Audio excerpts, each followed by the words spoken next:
Ishwarama's resplendent sun. It's the start of a bright new day.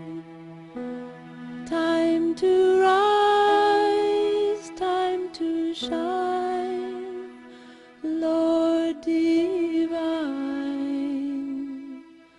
Time to lead us along life's way.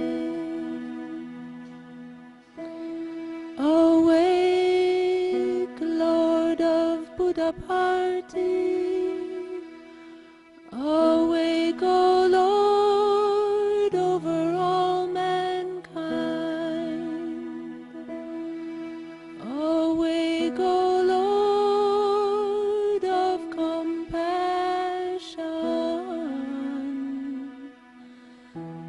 That the world good fortune may find.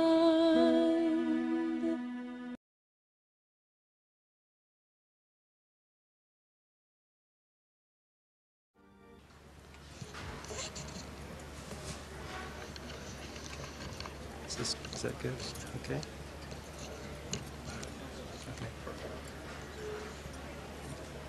Om Sai Ram. Good morning. It's good to be back again. I want to start this morning with a prayer written by a devotee many years ago, and the prayer was printed in the Satya Sai newsletter in February of 1982. O Lord, our Father, Mother, our Lord, who have come in human form among thy people, hallowed be thy name. Oh, let us keep it incessantly on our lips and in our hearts. Thy kingdom be manifested every day brighter.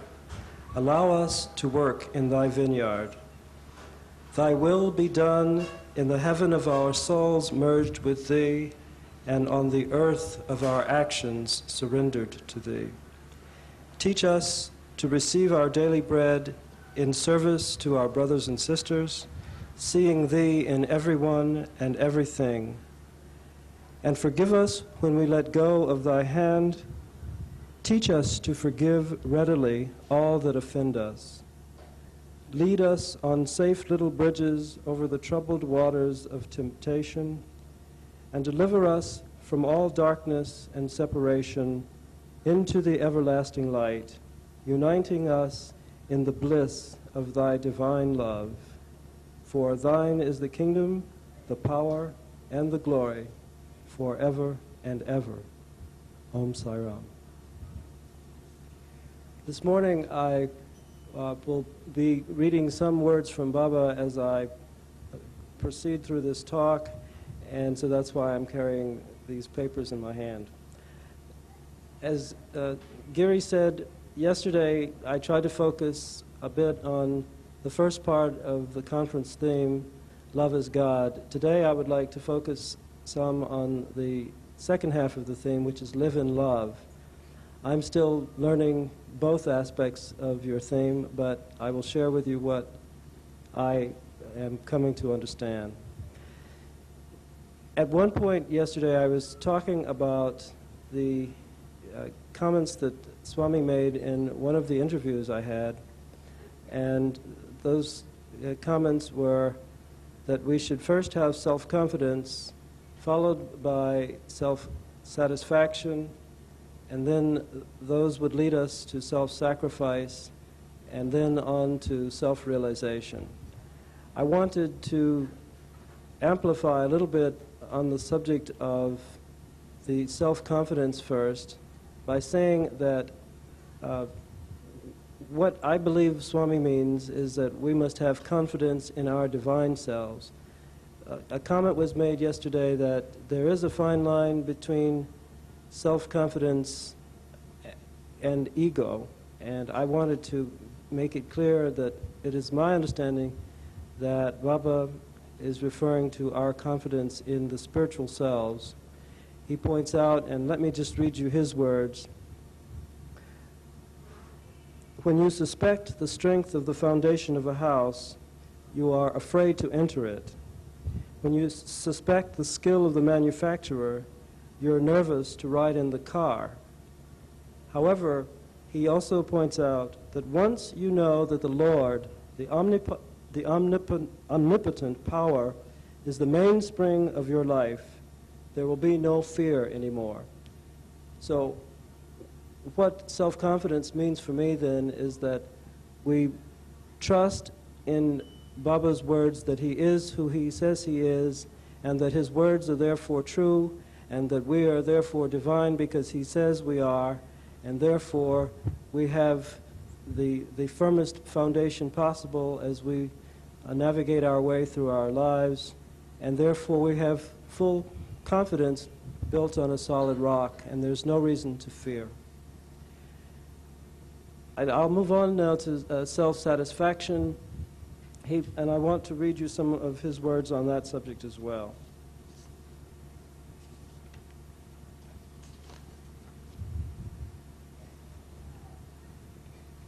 He says, "Be firmly established in faith. Feed the roots with repentance and prayer. Only those engaged in worship in order to impress others will give it up when one's misfortune overtakes them. Others will accept whatever comes their way with supreme indifference. Good or bad fortune for them is only obverse and reverse of the coin of divine grace." So, in all things, be content, I believe, is the message, because once again we know that Swami knows far better than we do what is best for us, and he loves us so much that he wants only the best for us, so we can rest comfortably knowing that that is the truth. Moving on to self-sacrifice, I'd like again to give you some of his words on self-sacrifice. He points out that sacrifice is really another way to describe love. And he points out that, and these are his words, "The process Godward called self-sacrifice is in its innermost essence love. For God is love, and love alone leads to him. Love must be completely selfless to be Godward, to the divine. Its criterion must be the beloved first. Its technique must be your happiness, not mine. The way to happiness is the forgetting of oneself and the remembering of God. As far as I am concerned, there is only one rope that binds me, love. That love will quieten you, it will comfort you, it will inspire you to merge with me. Love knows no fear, no untruth, no anxiety, no grief." So this raises a question in my mind about why some of us may feel that our spiritual disciplines are not resulting in happiness and joy for us in some cases. And perhaps you were aware from earlier this year, as we were in the Southeast region, that Baba has said that a lot of the devotees in the United States are unhappy with their sadhana, and because they are mostly body conscious and not God conscious. I think he said 75% body conscious and 25% God consciousness. So this tells me that we have an opportunity and to let go of sensual desires and pleasures and the transient pleasures of the world, and instead to focus on what he has come to teach us, and so that we can experience his bliss. There was another example in one of the recent Sanatana Saratis where he was talking about Draupadi, who was questioning Dharmaraja about why they were experiencing destitution and sadness and grief in their experience, because she was saying to Dharmaraja that he had been very good, he had been the embodiment of righteousness, he had done everything to take care of the needy, the distressed, and so forth. And his response was that the mountains are beautiful, beauty itself is God, I obtain bliss from beauty and thus from God, So I encourage you to do the same and not to worry about the fleeting challenges that we have in our lives from time to time, and just note the truth, in other words. So moving on to self-realization, once we find that we have come to the point of knowing self-sacrifice, I want to read words from Baba on self-realization.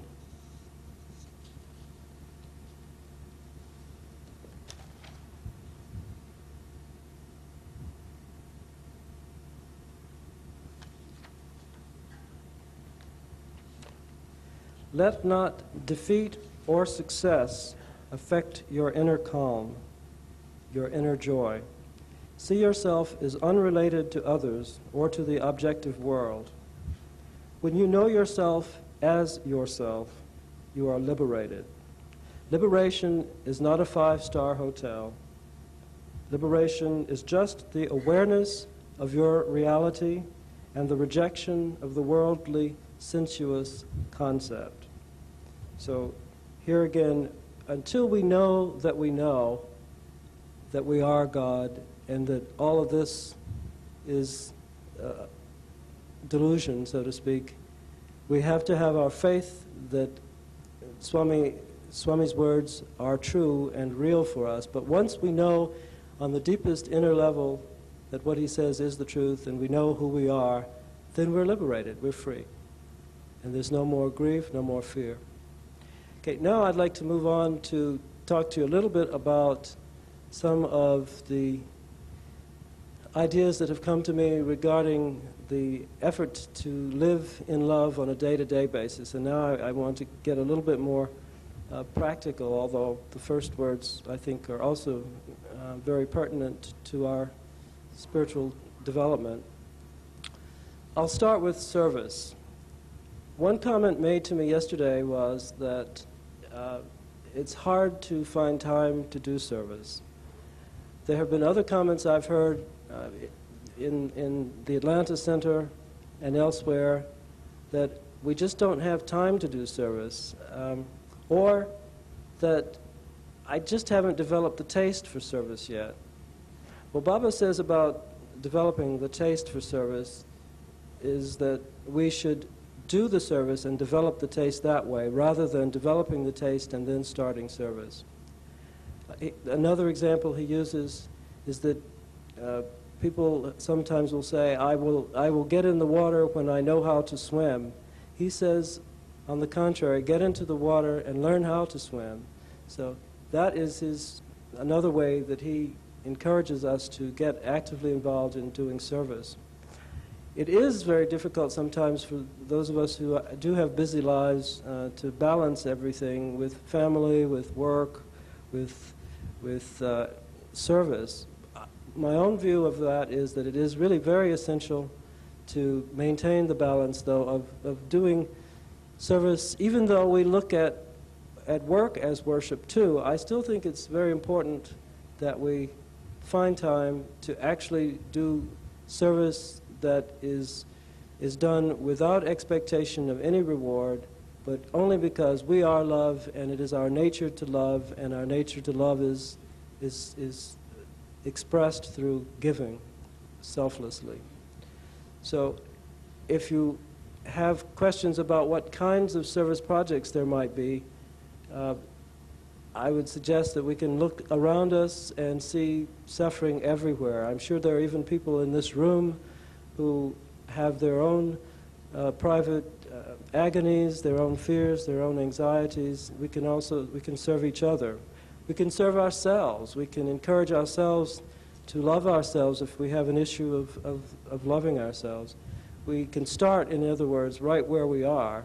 We can also look outside our immediate surroundings to the people, as many of you are aware, who are homeless or needy or afflicted or diseased or despairing. There are agencies such as United Way that collect opportunities for service, that await volunteers who are willing to take on those service projects. And there are numerous types of service offered there. And I think that the way I got involved in service was really to just get still and see what kind of service I could give. And it took a while to come up with the idea of teaching adults who wanted to learn to read and write. But when I got into that work, it was very inspiring, as I said yesterday, because the people who were suffering there were suffering silently. The people who have jobs, 30, 40, 50, 60 years old, who had found ways to cope and hide from everyone else the fact that they couldn't read or write. At work, for example, if they had to read something, they would sometimes say, I left my glasses at home, or they might say that, well, I'm really busy right now, just give me this, I'll read it overnight, and then perhaps get the wife or the husband to read the item for the passage for them. But they have so many different coping mechanisms to hide their deficiency in reading and writing. So, but they do indeed benefit so much when people take the time to work with them. And that's just one of thousands of different service opportunities. I once had a dream that Baba gave me before I started service, and that was back in 1983, I think. This was really a wake-up call for me, because he was standing at the front of a conference table delivering a talk as if it were in the business world. Reminded me of my work every day. And he was talking, and I was sitting in the back of the room, and I had my hands in the reverent pose such as this. And after the conference, he spoke to me and he said, "You must do more than this." So that was really what it prompted me even more, in addition to reading his words, to get busy. I'm also reminded of the fact that he says that people come to Prasanthi Nilayam for 10, 15, 20 years or more, and he wonders, why do they come? Why do we come? What is the use if we're not putting some of his teachings into action? And so we are encouraged in the most loving way. He doesn't beat us up, but in the most loving way, he encourages us to get busy. And as we've probably heard in the last few months, there's a strong feeling among devotees on the Central Council that Baba is accelerating his plans for the accomplishment of his mission on this earth. So we all have an opportunity, one which we would not want to miss, to get on board if we are not already. So I think that's maybe enough said on service. The only thing to add is that if you have any questions about service, I'm sure that there are people in your centers who can assist with finding service projects. I know Uma is very involved in service, and Seshagiri and so on in this region. You can also call Atlanta. We can give you some ideas if you have some, if you need some. And again, we're talking about individual service as well as group service. And I'll leave the rest of it between yourselves and Baba. Okay, some other thoughts and about the attempt to live in love, in addition to giving of oneself selflessly and lovingly. I think back through some of my own experiences and some of those of devotees I know around the country. When some of us pray, we can move from the point of asking for specifics to the point of either asking for such things as humility and courage and strength and His love and His grace and mercy and His bliss and the inspiration to live His teachings and to purify our lives. We can. That's one way of praying. Another way might be also just to be still and wait for Him to suggest to us, to our deepest selves, what it is we might want or need to commune with Him about. All of this, of course, until we know for sure that we are who he says we are. Because once we know for sure who we are and live from that point of view, living from the point of view of wisdom, not just knowledge, and living from the point of truth, living from the point of view of constant integrated awareness, as he said on the video last night, then there really is no need for prayer. Because there is nothing to desire, there's no one to desire, because we realize at that point we are all there is. We're one with everyone. All is one. But anyway, back to the thought of another way that we could pray, and that is just to be still and wait. And I think that you might find that that he will give you the notion of what it is that you might want to commune with him about. It works for me. I think it's great. Another thought has to do with how we might deal with our coworkers when we're at work. I want to give you an example of this. And the principle here is to be discriminating about what issues we are willing to buy into from others who might raise them at work. One of my staff members was sitting in a meeting with several others, including me, not too long ago, and I asked a question about his work. And he responded that he was very insulted that I would ask him what his work was, because I had been in this department for 3 years, and I should know what he did. And he continued with, this approach of expressing his feeling of having been insulted, and he was even on the verge of a little bit abusive towards me. I was leading the meeting, and he was expecting a response from me, but all I did was just sit there and let him talk. And at the end, I didn't comment on it at all. I simply said, "Okay, that concludes the meeting. Thank you." I didn't say Sairam, but anyway. "Thank you, that concludes the meeting." And at that point, all he could say was, "Thank you." And I said, "Sure."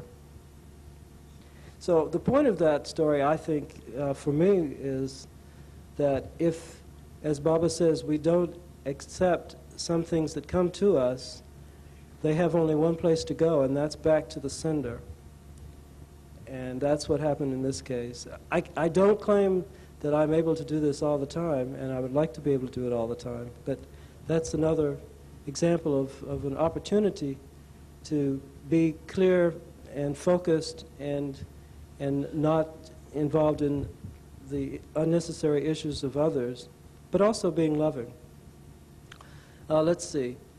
I also had, and I failed to say this, I would like for this discussion to be somewhat more interactive than yesterday, because so many people commented to me after the talk yesterday, and really throughout the day, and even this morning, about some of what I was talking about yesterday. But a lot of people said they didn't feel comfortable speaking out loud. But we're all devotees, and it feels so good to be in the company of devotees when I can really talk about Swami without reservation. I tend to talk about him from a clinical point of view, as probably many of you do, when we're talking in other contexts, because to really talk about him on the heart level gets to be overwhelming, and you just, the words just begin to fail and the tears start coming, and that kind of thing. But anyway, I have to just take a look at some of the other thoughts I had.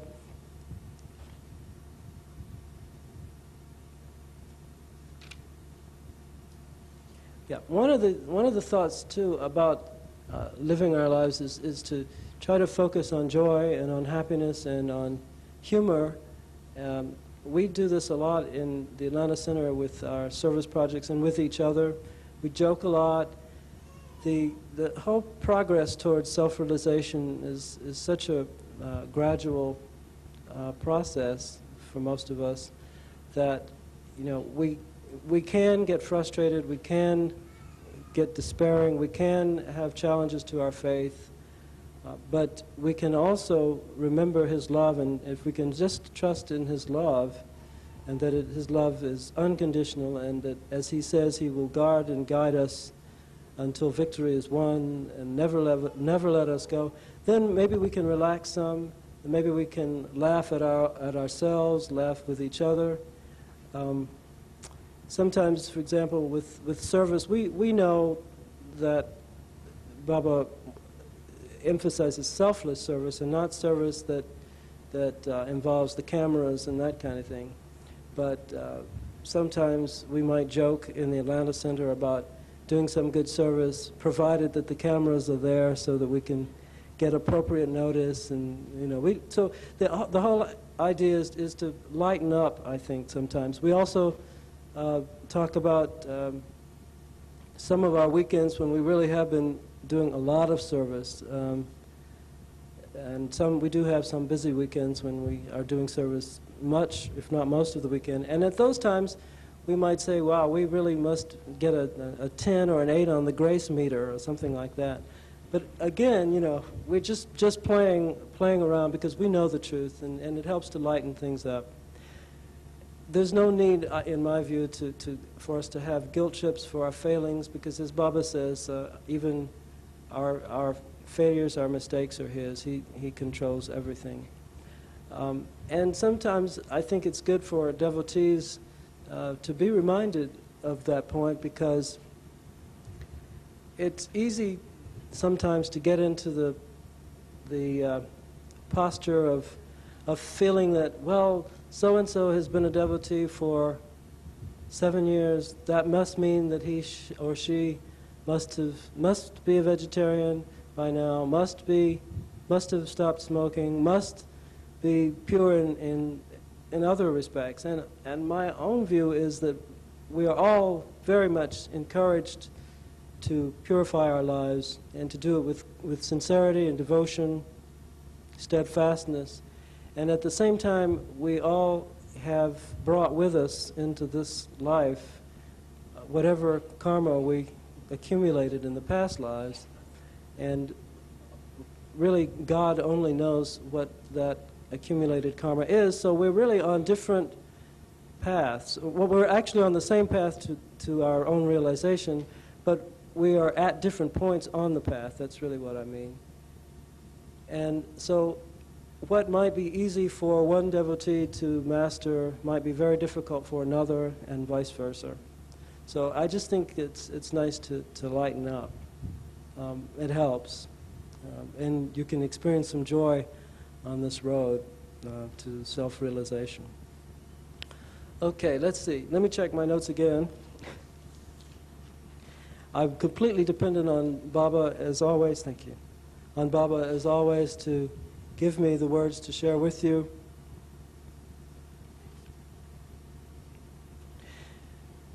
Another opportunity to share one's love is something that happened. Well, let me just say it this way. As an officer in the southeastern region, I have the opportunity to talk with devotees just about every day from throughout the region, and really very much throughout the country, because especially now as people are planning to go to the 70th birthday and 6th World Conference.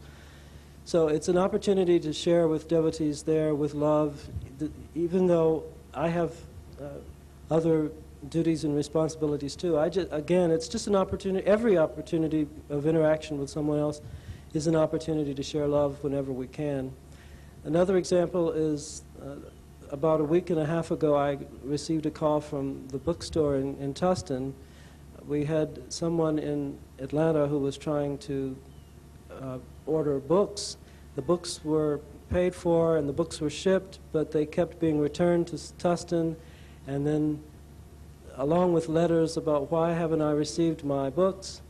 And this exchange kept going on for quite a while, and then finally I was called and asked whether I could help out in some way.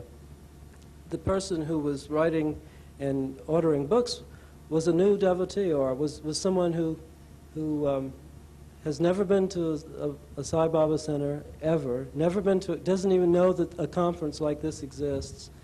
But anyway, I got in my car, drove over to the address, and just fortunately, he was in the doorway of his house. I got out, and he wondered who in the world I was.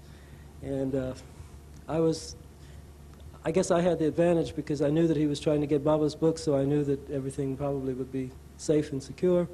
So I told him I understood he was trying to get books, and he told me they had just come, and they had just arrived. But so that part of our exchange was over very quickly, but in the meantime, there we were talking about Swami. He was telling me about the 7 or 8 books that he has already, including the one, Seva, A Flower at His Feet, and how great he thought that book was. And he had other books by Hislop and Sandweiss, and he was talking about his experience of being devoted to Baba without ever having known that there were centers. And so as he talked, my body was tingling all over because of the joy and excitement of talking about Swami with just someone else in the world who just came into my life the way this happened. I would have said by chance, except that I know it wasn't by chance. So those are just other examples of how we can experience our love, live our love in our day-to-day lives. Okay, I'm going to stop right now and ask whether there are others who might have some questions at this point or comments about living in love. I'm not necessarily finished, but I just want to give people an opportunity to maybe offer any comment or any suggestion about living in love as you might see it. Yes?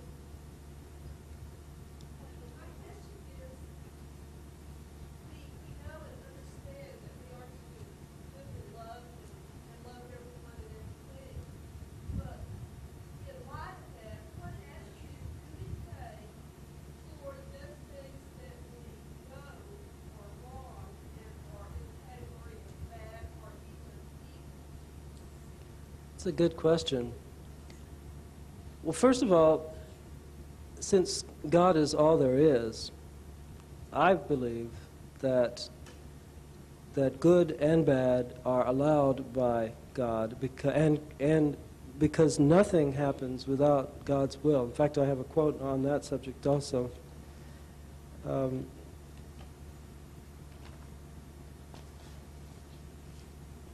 He says that without His will, no leaf can turn, no blade of grass can wither.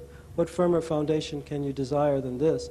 So I think the first part of it is to know that all is God, and when we try to be concerned, too much concerned about the world, I think that maybe Baba's guidance to us might be that it's really none of our business. I think that maybe while he wants us all to purify our lives, I think the dealing with evil and bad in the world is really his business. And I think our business is to continue to focus on getting our lives in order. Yes?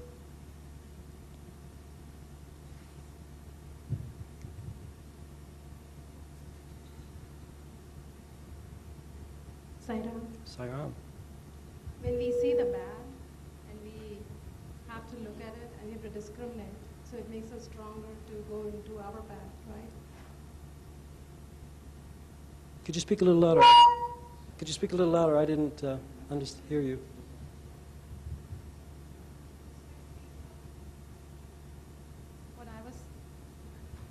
What I was saying is that when we see something wrong and we have to go away from that path, we get stronger in our convictions, in our beliefs, in our love for God. You know, when we know that this is not right and this is wrong, then you know what is wrong, then you stay away from that. Makes a big difference. Yes. And when you were talking about service, that somebody said, can we do service or not? I have to develop the taste for it. We are Yes. all doing service.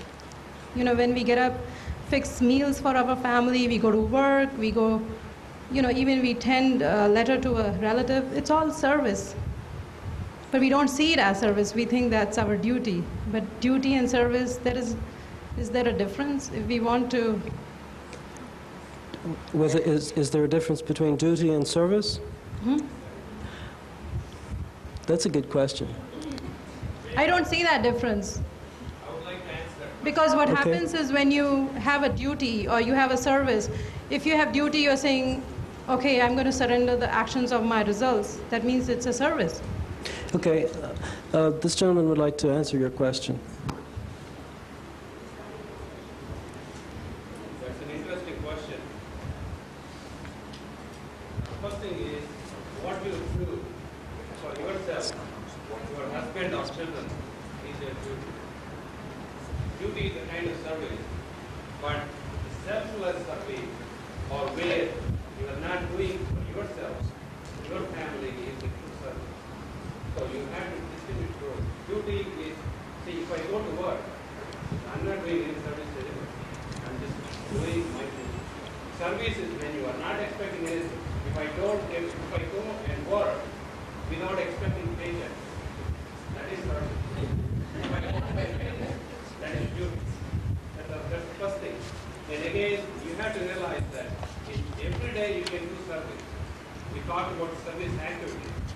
Service activities are like direct, like when you go on I-30, it gives direction to the food stream or something. So you won't miss your way, or it's easy to understand and find your way. But you can do the service. You can do the service everywhere, anywhere, anytime.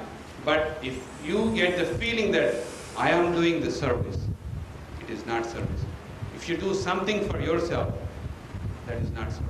So it has to be beyond self, beyond the concept of I, and to the people. I'll give you a typical example. I was at Swami's 65th birthday, and we have several pictures of Swami in our family room. There's one picture I love the most. That is a picture where Swami gives these laddus to the devotees. He was so happy. He was so happy. I mean, I can tell you, anytime I look at the pictures, for me to get peace, I look at him, and he is very peaceful. He's enjoying. That is the service you are giving it, and you are not expecting anything. That's the kind of service that needs to be done. It can be done anytime. I will give a typical example. One day I took my daughter to school, and I parked the car, and some kid was listening to the radio. After 1 hour, the battery is dead. He was sitting there, and I mean, I don't know anything about cars. By chance, I had these cables, battery cables, and I asked him what the problem is. He said he has this problem. I said, I have the cables. If you want to try, try. And that guy was so happy. I mean, I haven't done anything. That guy was very happy that I have gone beyond my capacity or beyond my duty. So think that service is something that can be done without the concept of I or not doing for yourself. Did I answer your question or complicate your question?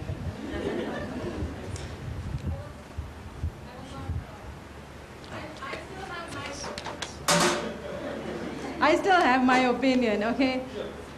I mean, everyone can have opinions. These are like guidelines.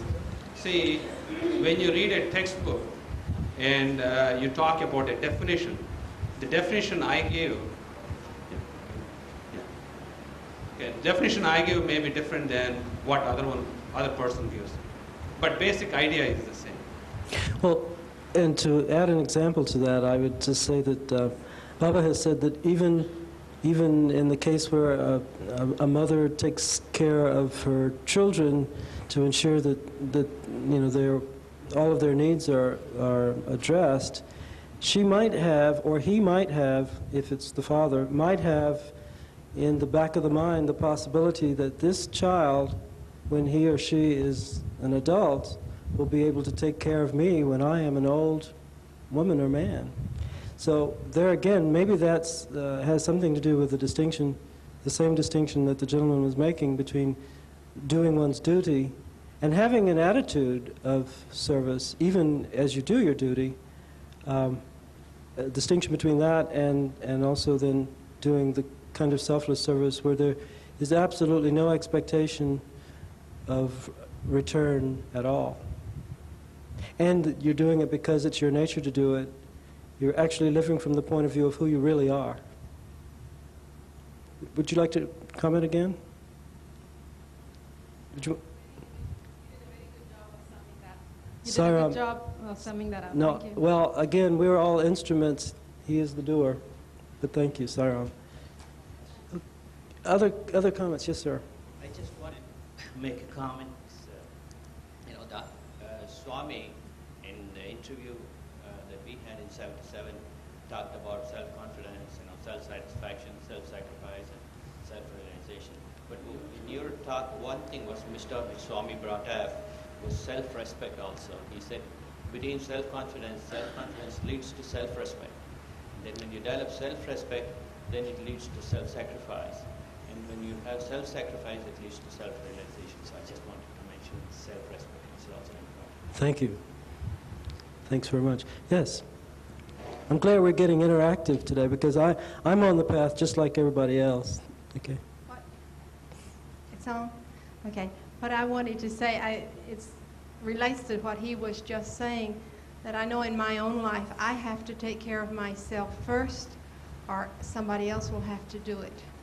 And I feel it's much better for me, number one, to take care of my health and my well-being so that I can forget it and then do service to other people. I agree. Otherwise, it will be the other way around. I agree. I just want to add on a little bit from this interaction. Going back to what Swami says, love gives and forgives, self gets and forgets, and love without duty is service.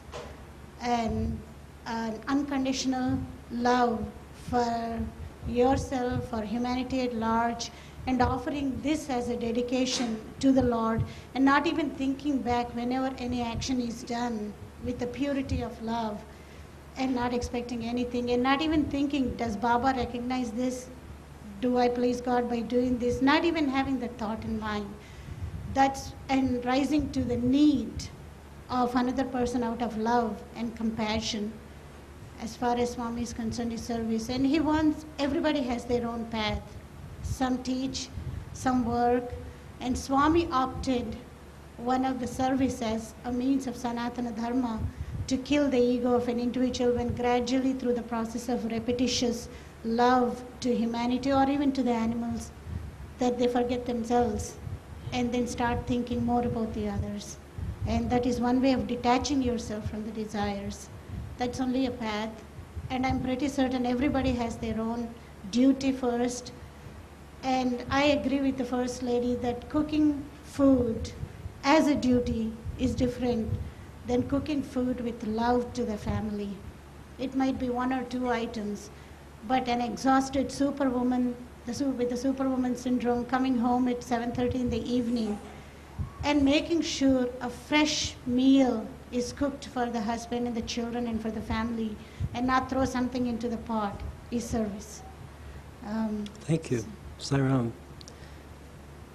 I agree that we should dedicate, that Baba encourages us to dedicate all of our thoughts, all of our deeds, all of our words to Him. And even when we have habits that we may be encouraging ourselves to break, I think we should keep our minds focused on Him even then as well. Some people recoil at the idea that we might dedicate even our bad thoughts and our bad deeds to Him, but at least back in the early 80s, I understood that dedicating everything to Him, including those, was the right thing to do, and that gradually they would fall away. I think someone else had a comment. Oh yes, sir, Giri. Sorry, I have a question. I'll change the subject, both a question and a comment. My comment first, regarding living inside in the office environment, the work environment. Sometimes what I do, and some people see a picture of Swami in my office, or they see Swami on my keychain, they ask me who this person is, and I explain to them that he's a spiritual teacher. I talked about the Satya, Dharma, Shanti, Prema, Himsa, and making it in English. Some of them look like I'm crazy, and some of them ask more questions. But I also have a thought for the day calendar on my desk. And some of my colleagues have gone as far as to request copies of the thought for day, because they really appreciate what it says in the calendar. But my comment or question is to both you and everyone in the puja hall. I'd like to get some more ideas as to how, and some examples as to how we go about living inside the office environment. As we know, I've experienced similar situations which you have, both in being in meeting and leading meetings, and I just wanted to sometimes just pounce back, but it takes a lot of self-restraint for me to control that. So I'd be interested in talking more about this subject. And anyone else wants to comment, please do so. Great, thanks for that question. Well, one of the things that I do every morning when I get to my office is of course, to have my prayer with Baba inside my office before I do any work at all, dedicate all my thoughts, words, and deeds to him, and remind myself that he is the doer and I am his instrument, and that I will have an attitude of worship as I go about the work. And so that helps me to get focused, and when I have other types of personalities to deal with. I have had, as I guess a part of my karma, one of my friends calls it boss karma, but one of my bosses in the past was very abusive, and so I had to wrestle with how to deal with that situation, and I dealt with it in two ways. Well, first of all, I prayed about it every day, but then secondly, one day when he was not in his office, I went into it. As a matter of fact, he was moving into a new office, and before he actually moved into it, on a weekend, I went into his office and I sprinkled vibhuti all over the place.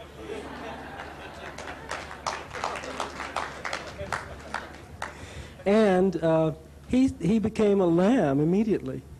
Really, I believe me, trust me, I'm not exaggerating. He just became a lamb from that point on. And I need to sprinkle some vibhuti in some other offices too.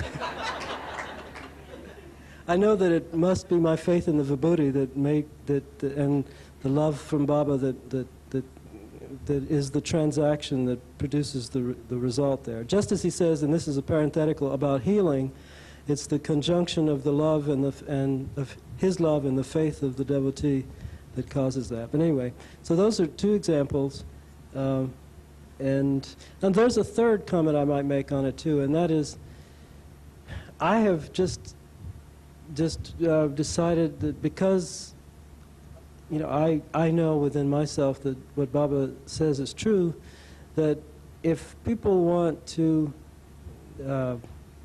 abuse me at work, what I just do is what I try to do is to agree inside that I will experience whatever this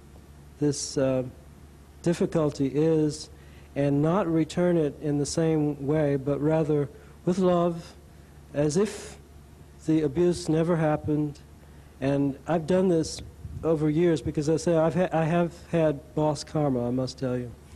And I've seen them change, because once they realize that I'm not going to change, and that all I continue to come back to them with is respect and love. And I think that's not weakness. I don't think that's weakness at all. I think it's the truth. I think it's the way that Baba would have it. And then they finally start changing their minds. One of my bosses has said, well, it's time for you to go back to India to meditate. That's the way she says. But they begin to buy into what I'm about, or at least they begin to back off. Other comments on that question? Yeah, I just would share one of my experiences, personal. Happened sometimes in your work environment. What happens is that the situation is so far out of control, and you feel that this is wrong, absolutely wrong. You don't want to be part of that, and somehow you want to get out of it. Baba knows that, and as it happened in my case, I was in California.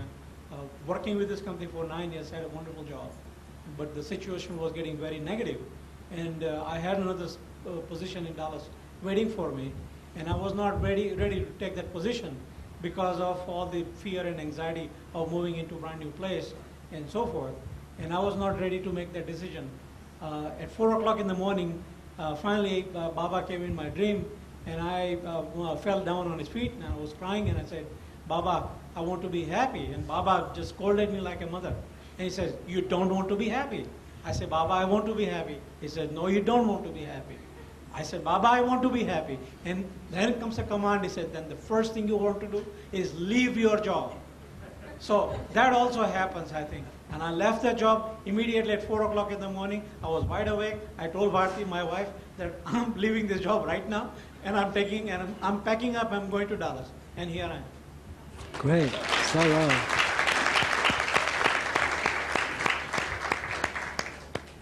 Great. Hello, Saram. This is I'm Raj Gopal from New Orleans. Saram Raj. Hi. I want to start a service project in New Orleans. The question I have is, do we need to carry any liability insurance? My opinion is no. Depends on what kind of service you want to do, but most of the service that I can think of doesn't require that at all. I suppose someone could argue that if the sandwich we made, and now I'm putting on the lawyer hat, if someone were to argue that one of the sandwiches that we made had bad butter on it, or was sour in some way and caused them to have a stomachache, to have to go to the hospital and have surgery and so forth. And so, I mean, you could argue that, but I think it's so remote that but not only that, but I think from the spiritual side and not the legal side, I think Baba is of course guiding this whole process, and he knows our purpose and our attention. Sure, we have to exercise intelligence and discrimination, but beyond that, I think he takes care of the rest. So I would say it's not necessary in general. I'd have to know the specifics of what you had in mind, though. No, And that's the legal caveat, by the way. That's true, like you were saying, that if you're going and serving food, or we are going to a nursing home and talking to the patient, but the jealousy of the other groups can prompt a situation. So is there any, it is better for us to have a liability insurance, don't you think so? I would think it would not be necessary at all. I would just go about the service with love, and be sure that you have the agreement with the people who run the nursing home that they would like for you to be there, they welcome you there, they know what you're planning to do, and just do it. Another question. Okay. That is like Go ahead. we have been meeting in devotees' places. If I move it to a community center, where a common place, is there any insurance I need to take? Because it's a group which is going to meet in a common place. Well, when it comes to making arrangements for a rental place or something like that, my recommendation would be to keep it simple, to have a simple, maybe one-page agreement, if you have to have an agreement at all, that allows either the renter or your group or the people who are doing the renting to terminate the arrangement for no reason at any time or within just a week or so, just so that it's kept as simple as possible, and that I think would be sufficient. Thank you very much. Saram. Yes.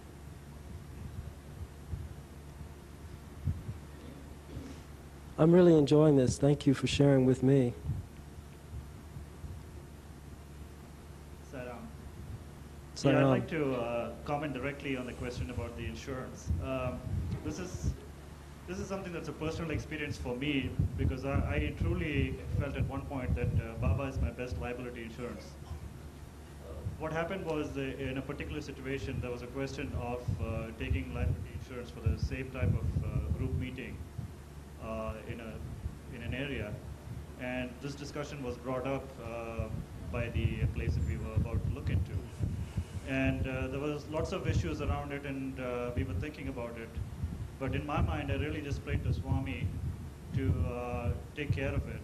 And I'll have you know that within a week, the other group just dropped the whole idea. Wow, great.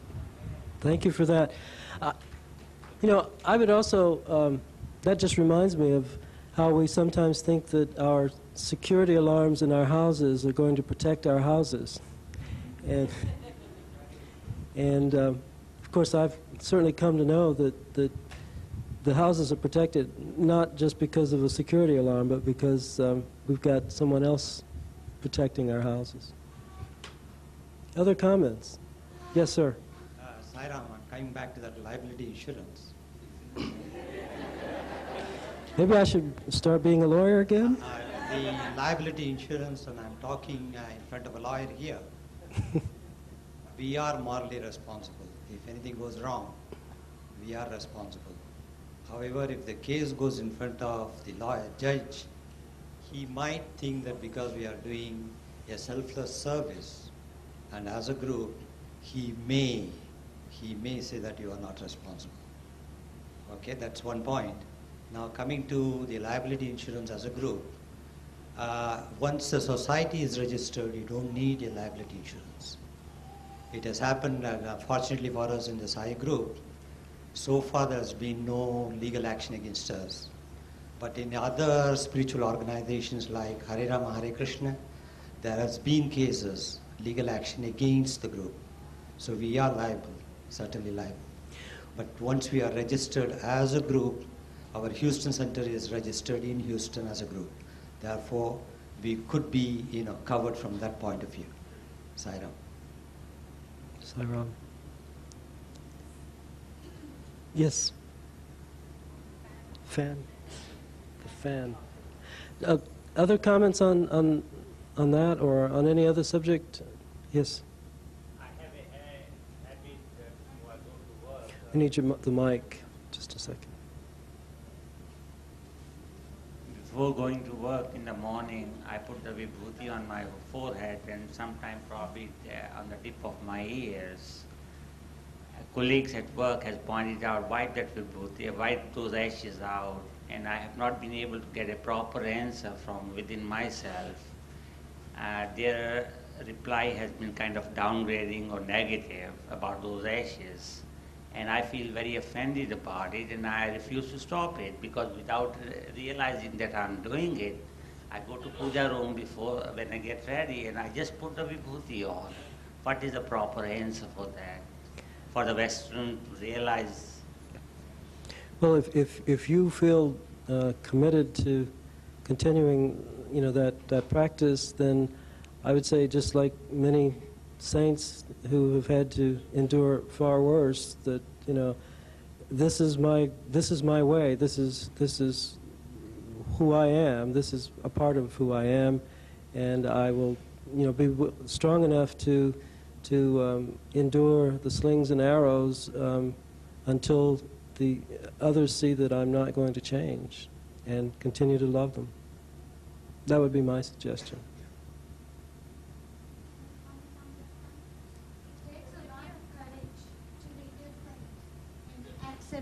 Weaknesses among people.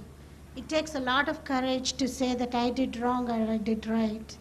When you know you're symbolizing the integrated awareness of your realization that you are Atma and you are the reflection of the Paramatma, which is symbolized with Vibhuti, and for even among males it used to be controlling this pressure sensor, the red dot also.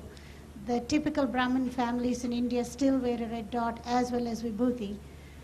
We can so explain to the Western world, I never take my dot off when I go to work. I could be dressed like an executive. I still wear my dot and I'm proud to be different.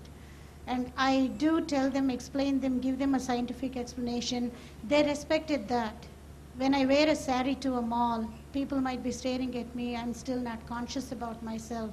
I really offer it as, this is my way of life, this is more secure way of life, and therefore I'm okay, I'm different, take it or leave it, and I never change because of others.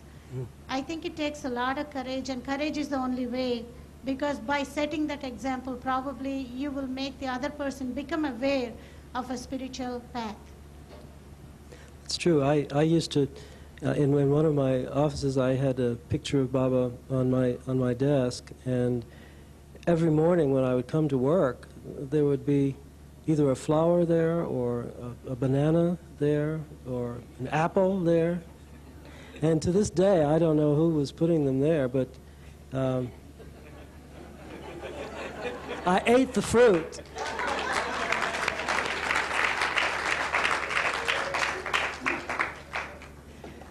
Other comments? Yes. Oh, Uma. Okay, great. You're running late. Oh. Okay. Because John is waiting for the next part of the program. Okay. Good. Well, then I suppose that concludes this talk. Sairam. Om Sairam. Thank you. Thank you, Veena. And we'll have an opportunity for you all.